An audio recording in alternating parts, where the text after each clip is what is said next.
Hi, Nikki. We're so happy to have you Yeah. here. Yay. Thanks for inviting me to One of this our party. favorite people. I'm starting right away with, aside from the polished turd, because we totally have to start with that.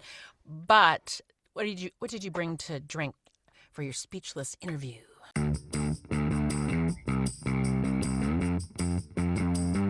Speechless.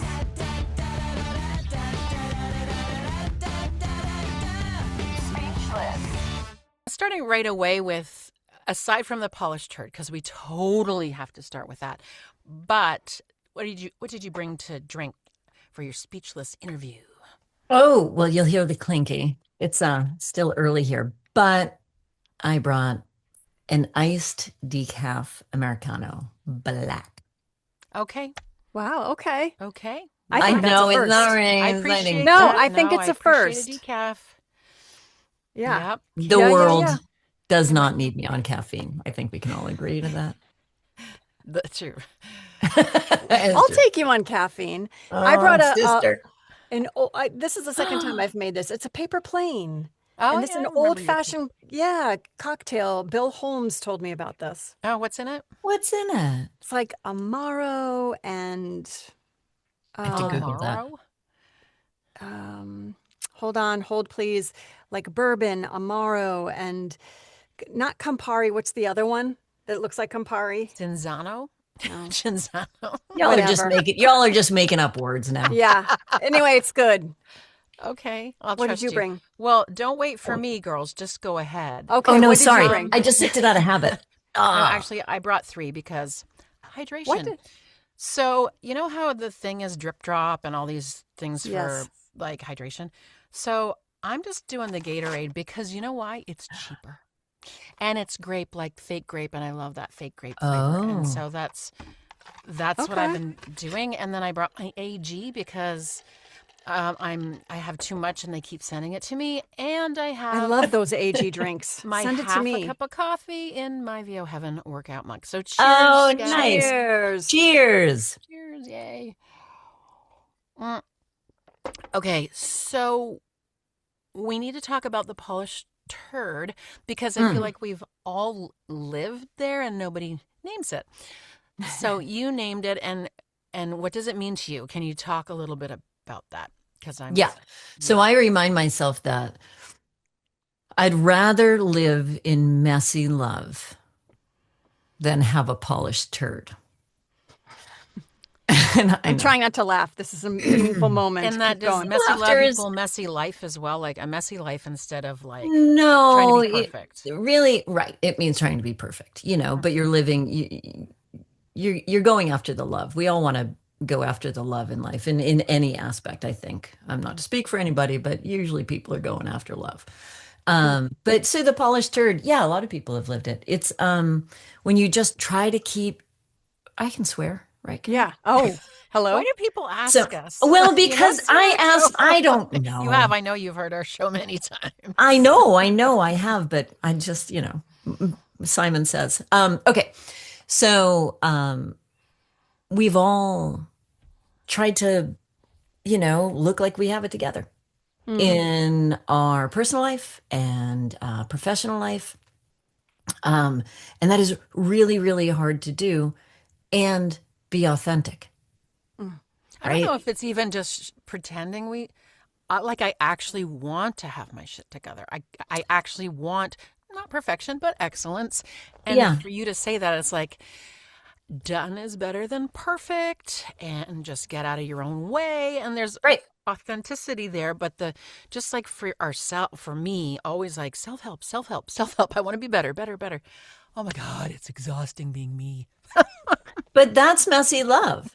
Love Everything that you just Love it. did is messy love. You're like, oh my God, I'm trying to do this, but you admitting that you're like, but I can't do it. And I'm this and like, oh my God, I'm exhausted and I'm doing this self-help. I mean, saying that you're doing self-help is being vulnerable because you're admitting to people. If you say, I mean, I'm a big Brene Brown fan. Like I'll drink her Kool-Aid any day. And so when you admit it, you're being vulnerable. You're already saying, you know, So it's beautiful. That's messy love. That's what Speechless is all about, actually. We're always about, let's just be real about this. Come on. Right. Right? Yeah, just show up because it's not going to be helping anybody. So the polished turd thing we've done. So how it impacted me coming into the industry and also my personal life is that when I came from, well, my journey is like teaching K through 8, did environmental ed, and then switched over in the 90s to software because that was where the boom happened. And I was like, I can teach software. I taught everything from pre-K to adult literacy at night. So I was like, I know I can teach software. And then I worked for 5 software companies. And then when I How went old are from you? corporate, 100? 8,000 years old. Well, thank you so same much for age. asking. Yes. No, I know we're the same age. I'm like, how did you? Okay, go on. Because I have a thing like I always just, when people would say, can you do this? I'd say, yeah, absolutely. And even though I had no idea what I was doing, Wow. because I always knew there was somebody out in the world that knew, and I just had to find the person who knew how to do it. Amazing. So I would just say, yeah. And then Wow. they didn't ask, do you know how to do it? Because then I'd have to say no. But they're like, can you do this? And I would say, yeah. So it wasn't And then really, cry in a pillow at I night. wasn't really lying. I was just, I know, I was buying time. I was just buying time. So going from corporate and then going into voiceover, I was ahead of a lot of projects in corporate in software. And there is no messy love there. They're paying me to know what I'm doing. So in work wise, so when I came over in the transition of VO, it was hard. It was hard in 2 ways. It was hard on the mic because I just had to sound like I was always knowing exactly what I was talking, even though we're paid to know what we're talking about, but it was very precise. Of course. And Of I course, had I to think do we all start out that way. Yeah. yeah, a lot of coaching, a lot of coaching. I used to call it like I would hire coaches to beat me up with fluffy pillows. I mean, I remember I hired at one time 3 coaches to beat the snot out of me during the week to try to shake it loose. So that was really hard. That was like, I had to get rid of the polished dirt. I had to break it open and then just let it be all messy and authentic. And then, so for work, and then also I did this, and this held me back a lot. So for those of you out there that might be doing this now, I always acted like I knew that I had my shit together and business was great. I was in control. Everything was great. And it was not. It was not. But I just was so used to, being this whole polished thing. And I definitely perceived that of you. Like meeting you, I think it was 2018 or so. That's who I thought you were for sure. Like Super polished. Yeah, had her shit together and looked She the does. part. Well, I have Gorgeous. now I think I have my emotional shit. I've got a different kind of shit together. Before I had like the structure, but when things weren't going well, if I was falling off my surfboard, I didn't ask for help because I couldn't let people see that there was really Right. crap inside. And that Right. was what held me back. That's where I could have grown much faster. Professionally, talent-wise, much faster if I allowed myself to be exposed. We never talk about how this job requires that specific authenticity of just being your messy old self. Yeah. And that is so hard. It's Hard. so hard. You're your So- own, you're Yeah. fighting yourself on that every time you come to the mic. Every time you put it in, you're trying not to listen to yourself, trying to just feel it and not sound right.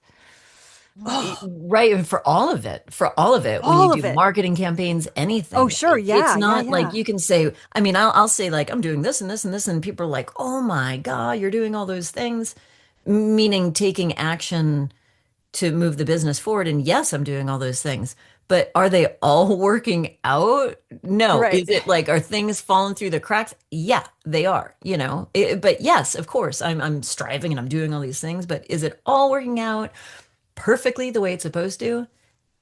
No. There's no way it can happen.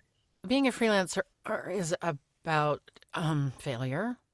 or an entrepreneur is about failure, Yeah. right? You have Yeah. to try all the things. Right. Nothing's just going to work necessarily. You Yep. have to practice and Yeah. exercise. Yeah. Yeah. So recently you made this super inspiring about page, which I'm going to not copy, but follow your lead. And it's the way that your gut told you to do it. I'm just telling you what you did, Nikki. Not, so not the way you thought we were supposed to, which most of us have. And so, like, how did you tell the difference between your gut and then the fear of the polished turd? This is what the about section should be, because your about section, you just evolved it. I remember exactly the moment that you decided you were going to do it. Can you walk us through the difference and where you went with it? Yeah, sure. So I did, so we were at a workshop like fairly recently, and the director was like, before I work with anybody, I go directly to their about page because I want to see, well, who they are. And I thought, I don't I think know. I have an about page, which for me was really, I'm like, do I even have an about page? And then I thought, hold on. I'm the person that's out there being like, speak your truth. What's your intention? Yada yada. And I'm verbally doing all these things, and I'm giving like talks about like how to keep your glorious shit together, and creating accountability and mentorship programs for organizations. I'm doing all these things. I'm like, just be open and trust yourself and yada yada. And then I was like, you moron, you don't even have an about page. How do you not have an about page? And then I was like, well, okay, and this actually is interesting because it comes back to about where a lot of other people, friends that we know, are like, but we're so much more than a voice actor. Oh, yeah. Yeah. And when they were saying that, I was like, right, that's why I did it. But I had already created it. And I was like, yeah, that reinforces the fact that I realized, well, yes, about pages are important. About pages, a lot of people have a very standard, Yes. and we don't even question. Yes. They just say, what's your background? What are your interests? Where did you go to school? Who are your clients? And I'm not, listen, folks, I'm not saying anything's wrong with that at all. And I do things that kind of like I'm a spaghetti at the wall kind of chick, but only if my gut tells me it's cool for me. So I'm staring at the microphone while I'm like, listen.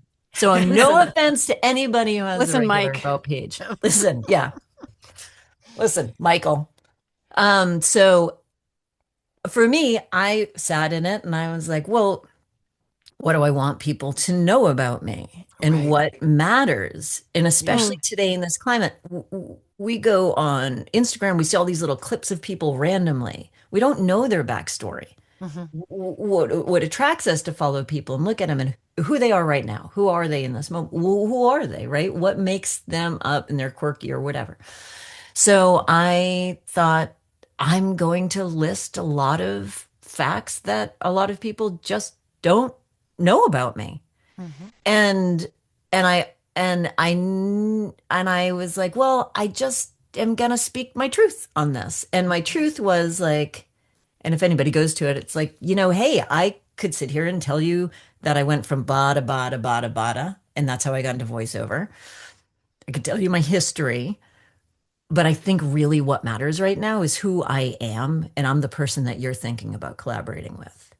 So here are some facts, but also, and thanks to lovely people, because always get your people that you trust and pass it by people and have their input that you can depend on, and that all of these have these wonderful ideas.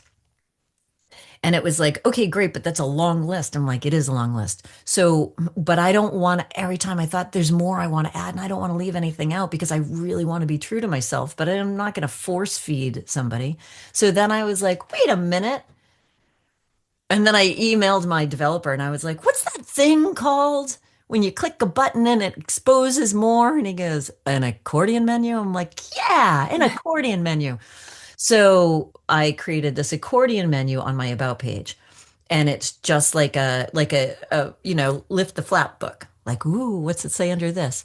Or if you don't want to lift the flap, don't lift the damn flap. It's cool. While you're saying all this, if no one has gone to your site yet, it's nikkilululowe.com. So when she's explaining this, when you're explaining this, people can go right to it. So it's NIKKILULOWE.com. Okay, continue. Continue. So even on there, if you're wondering what the heck the loo is, flip the flap. It's on there. Right? Yeah. It I love explains it. it.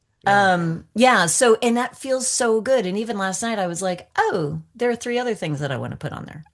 So I just make the note and then I can just put my section in and plop it in. And that's who I am. And if people, and I am going to add something about like, how did I end up behind the mic? And those are just little tiny things. Because the clients, their time is lovely, valuable, but also like I just want to show up like me now. Yep.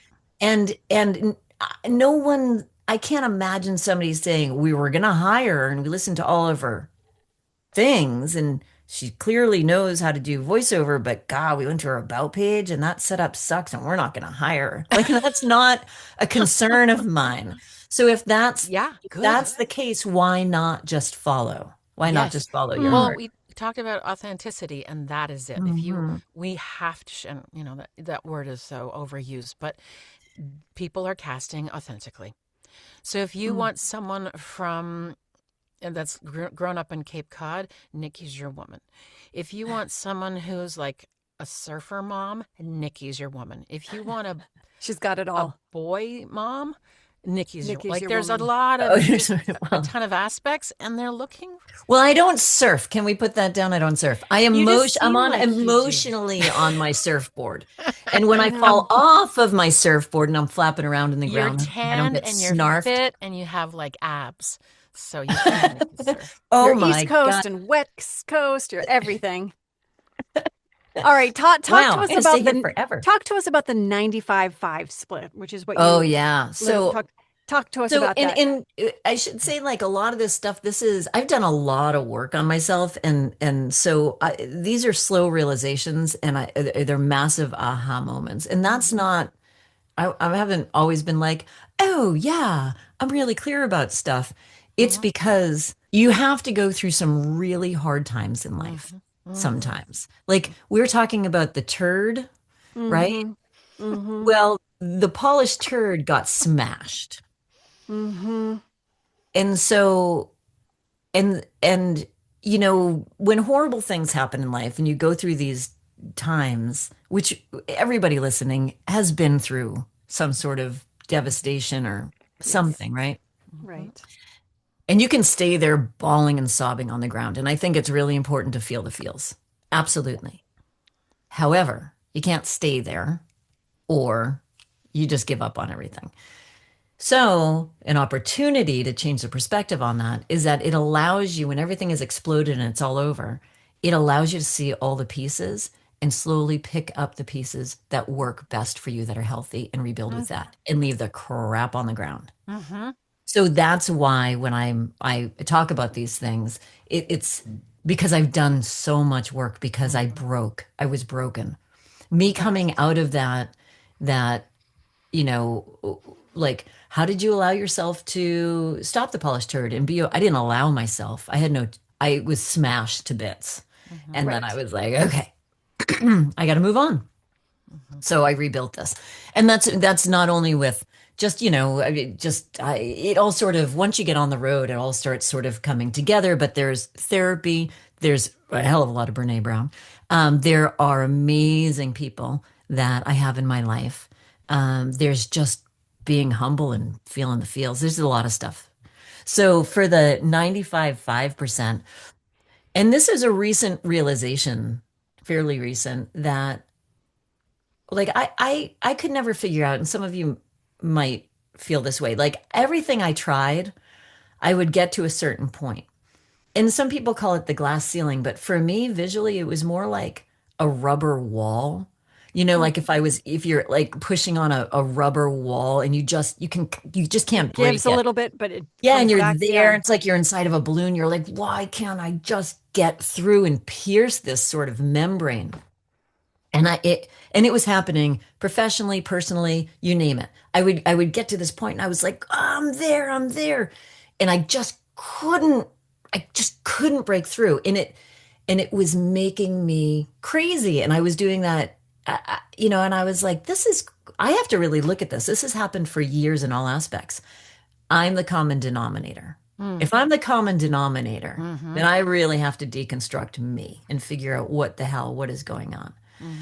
And through work, personal work, I realized that I had been, for humor's sake, ovary blocking myself. So I had been, I was like, oh, why? Why am I the one that I get this close? And yes, things are successful, terrific, because I work really, really hard and they're successful, but I am not in my 5%. And I know that 5% is where my glory is. And why is that not happening? So I did the work and I dug background like deep, and I was blocking myself and doing this like almost there. I might sabotage it. I might for many different reasons. It was because I didn't think I was worthy, because if I got it, then I knew it could be taken away. Right. It was if I received it or too much spotlight, then I might get shut down. Like, who do you think you are? Yeah, it might smash again. There were so many different reasons. So realizing that, and I was like, wait a well, great. Now I know that I've like screwed up. What do I do now? So then I had to do the work to realize that I had to start to trust myself, that whatever I did, whatever I do, and whatever I go after, when I am in that 5%, and I'm like, I'm going after that 5%, and I'm gonna take it in my teeth and try to shred the hell out of that rubber wall, which sounds terrible. However, sorry for the visuals, folks. Sorry for the visuals. Visual. Yeah, but it's like a grape flavored wall or something. Okay, It's like we'll go with whatever, that. peppermint, whatever. So whatever happens, if it explodes, if I'm successful, anything, I can handle it because I have been through worse in my life. And to know that you can handle it, it means that you really have to trust yourself, that you can handle it. It all comes down to trust. Everything that I try to do now, am I going to do that? Well, if the shit hits the fan, can you handle it? Sure. And then that just sort of opened it up. I was like, well, now I can just go after kind of anything that I want to. Is that what you say to yourself in the morning? Like, what is the things that how do you get yourself to that 5%? Oh, it's for the mindset? Yeah. Well, so I yeah. do every morning. I wake up, I exercise, and then I do a meditation insight timer that actually you all turned me on to a while ago. And I used to always say, like, improv and meditation and journaling all make me want to rub my face off. Right? All of it. I was like, I don't want all of that. Seems so painful. But we know that improv is great. And sure, I do rub my face off if I do improv. And that's fine.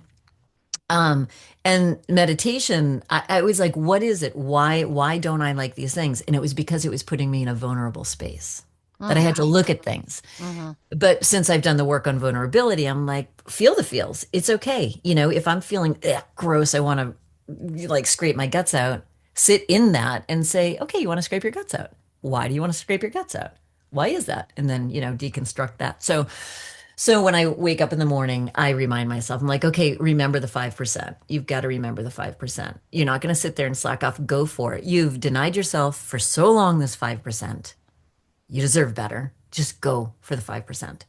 It's funny because I love that. I can't quite wrap my head around it. But the way that I look at it is I have said many times, I'm done with being mediocre. I think that's negative to think I was mediocre ever. But I mean, really, who am I kidding? Of course, we're all mediocre at some things. And I wonder if it's that pushing past the mediocre is the same idea. Because 95 is a high number. You're in a good space at Well, it's not 95. 95%. I guess it's 90. Yeah. Well, first of all, can we just go back to the fact that you just consider yourself mediocre? Because I want to go back to the fact I'm that like, you I don't exercise really, every This is morning. like no, a I'm this is like a shocked. record I'm not scratch. sure what just happened. I'm like, I don't think I can even gather my thoughts. So, I mean, I guess that has to do with like you've got to what is greatness to you, right? Because if you're saying it's mediocre, I guess what are you talking about? I Yeah. mean, what are you trying to shine in? For me, my 5% is that extra little bit of a place where I want to live in my Yeah. heart and soul. I'm Hmm. not talking about finances. I'm not talking about the large agent. I used to talk about that. And I was like, that's not what I'm talking about. I'm Hmm. talking about where do I shine the best? And I'm Hmm. not, again, talking about like, where do I sound the best on the mic? Like, where do I do, where am I Yeah. shining the best? And people Yeah. like, I can't believe that commercial. I'm talking about I get where you. am I honestly me? Where is Hmm. that 5%? I think that's an age thing too, because I want that for myself. Life is way too short to Yeah. not live in that super comfortable with yourself place. Like, I want to Yeah. enjoy me. And what does Mm. that look like? Yeah. Yeah, life is Yeah, too it's short to not. leaning in and just really saying, okay, I'm going to go it. And that's where the whole ridiculousness comes in. There's a lot of things that are like, sure, you know, be ridiculous, do your thing, whatever you want to do. My thing is like, God, if you're going to go after something now I'm saying this, that like, I haven't always been this way, but do a lot of work. And, now I'm like, just go and embrace it. Even the crappy things, go and give it a big fat hug Give and us an say like, example. geez, Louise, I got a whole bunch. But Let me get this list out on my let me get comfortable in my chair. But no, so I mean, in the like, okay, I was like, should we do personal or should we do work? But Well, I so have a thought. This was a whole show. Thank you to our listeners. And I would love to do a part two. So Oh, why don't you share with oh us that's the bit about fabulous. the personal, and we're going to keep talking, and you guys are going to have to wait for 2 weeks to hear it. Yes. Wow. Talking about the work part, because you've just given us so much to chew on. So amazing. So tell us then what you were going to say from a personal standpoint. And then the next time we come back for part two, which hopefully is today for us, yeah. um, and you'll have to wait for 2 weeks, we'll dig into how it affects your work. So where were you with the personal side of it? On so I don't remember.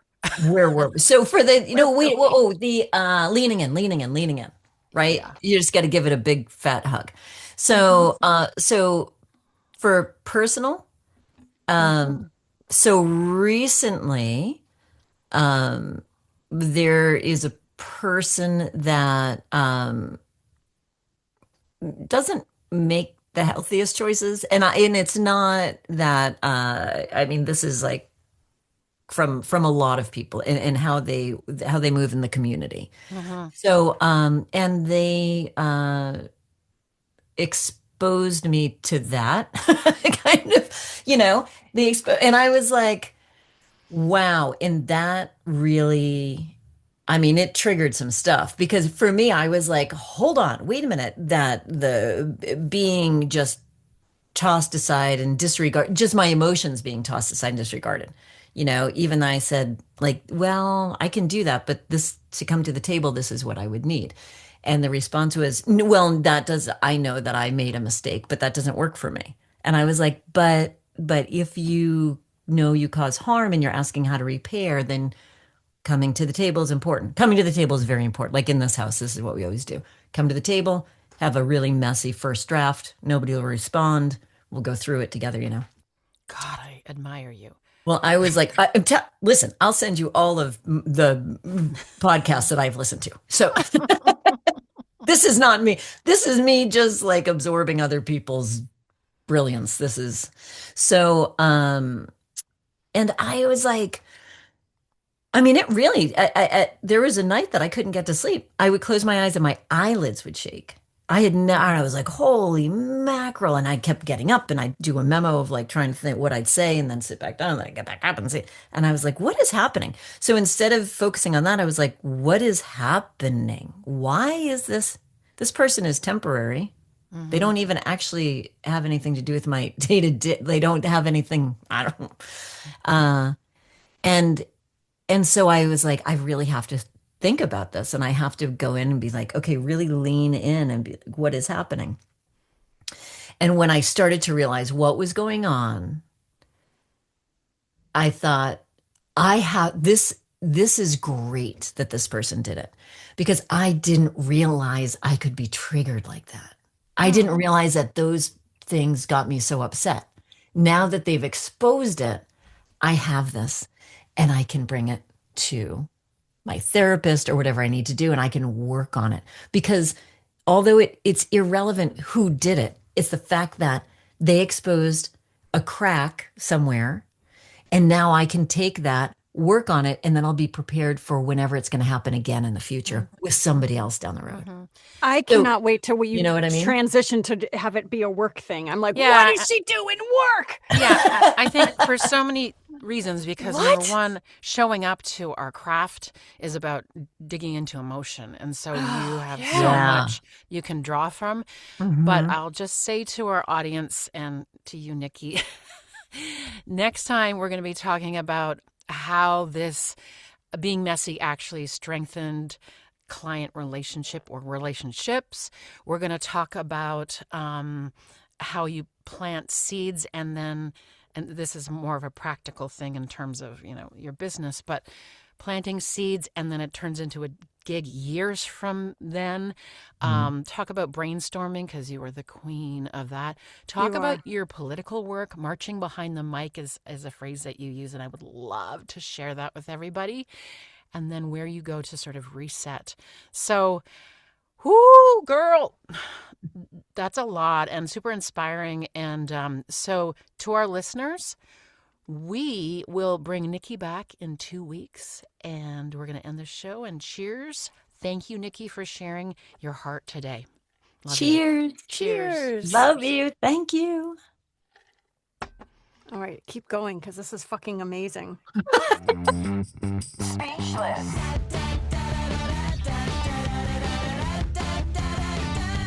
Speechless.